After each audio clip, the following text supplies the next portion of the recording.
देखिए, मुझे लग रहा है कि जो जम्मू कश्मीर का जो चुनाव हो रहा है वो पूरी तरीके से आर्टिकल 370 के ऊपर रहेगा, पक्ष में और विपक्ष में। जो सरकार के साथ हो गए, केंद्र सरकार के साथ, की एक अच्छा निर्णय है, वो बीजेपी और बीजेपी के समर्थित दलों को वोट करेंगे।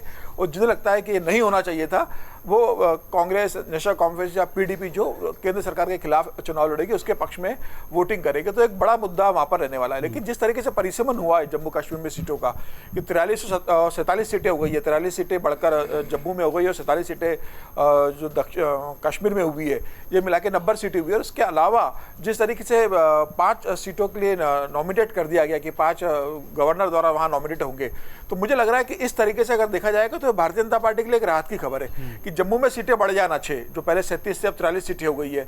और इसके अलावा 5 सीटें नॉमिनेट कर दिया। तो निश्चित रूप से गवर्नर जिन्हें नॉमिनेट करेंगे, जिन 5 सीटें नॉमिनेशन में 2 कश्मीरी पंडित के लिए नॉमिनेट कर दी गई है, एक पीओ का ऑक्यूपाइड कश्मीर है उसके प्रतिनिधि के लिए एक नॉमिनेट कर दी गई है, और एक महिला और 2 महिलाओं के लिए, एक हिंदू और एक मुस्लिम महिलाओं के लिए नॉमिनेट की है। तो निश्चित रूप से 5 सीटें जब नॉमिनेट होंगी तो बीजेपी का के पक्ष के लोग रहेंगे, तो बीजेपी का पलड़ा भारी होगा।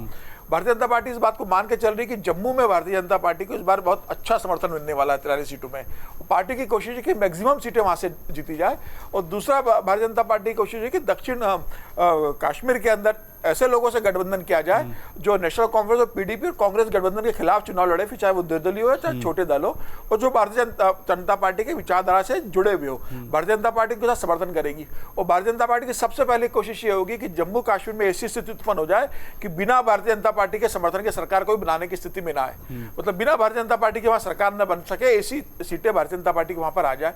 उसके बाद भारतीय जनता पार्टी निर्णय लेगी कि उसे किसी दूसरे अन्य दलों के साथ मिलकर सरकार बनाना है, या वहां पर कोई बहुमत नहीं है किसी के पास, तो फिर गवर्नर रूल रहेगा, राष्ट्रपति शासन लगेगा, तो वहां पर गवर्नर रूल चली रहा है, तो उसी गवर्नर रूल पे फिर आगे कंटिन्यू करना है। ये भारतीय जनता पार्टी का देखने का रुख जम्मू कश्मीर के होने वाला है। फिलहाल मुझे लग रहा है कि भारतीय जनता पार्टी की पूरी कोशिश जम्मू कश्मीर के अंदर ऐसी स्थिति उत्पन्न करने की उनके बिना सरकार ना बने।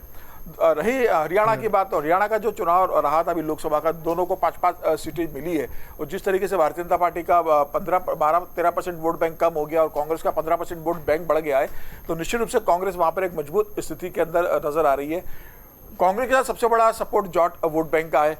सैनी लेकर आए हैं, मनोहर खट्टर साहब की जगह सैनी को मुख्यमंत्री ओबीसी को बना दिया है। भारतीय जनता पार्टी इस बात को मान रही थी कि मनोहर खट्टर के नाम पर अगर हम अब चुनाव में जाएंगे, तीसरा चुनाव लड़ने, 2 बार की सरकार है, 10 साल की एंटी इनकम्बेंसी रहेगी, तो पार्टी को लगा कि ओबीसी न शिफ्ट हो जाए, इसीलिए किसी ओबीसी को लेकर आया जाए। तो Bharatiya Janata party OBC vote पर फोकस कर रही है।